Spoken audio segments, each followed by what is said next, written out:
When you go out for New Mexican food, you can pretty much count on getting a sopa with every meal. It better be there. It better be there. In this week's Abuela Cooks, Casey Messer learns how to make them, and it's not as difficult as you might think.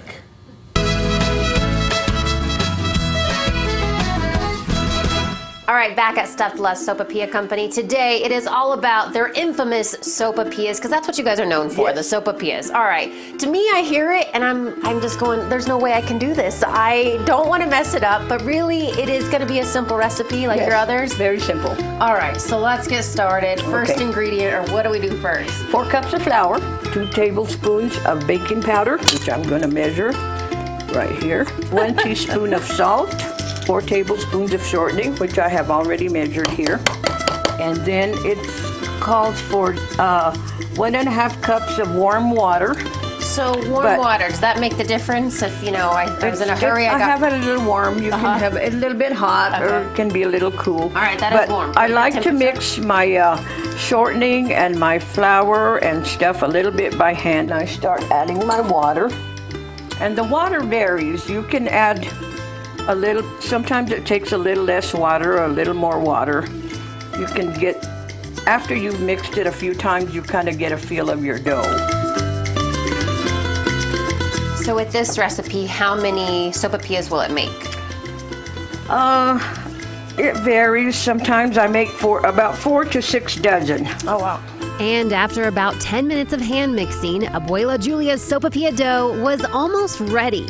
And there's my dough. So and then I usually put a little towel or a paper towel on it and just let it rise, let it set for a few minutes. And if you make your dough balls and you let them set for a little while, it always works a lot better. And I have my oil already set here. Julia gets to rolling out perfect little round circles, but she says they really don't have to be perfectly round. Cut it in fours, and then we're gonna take it over here and we're gonna fry them.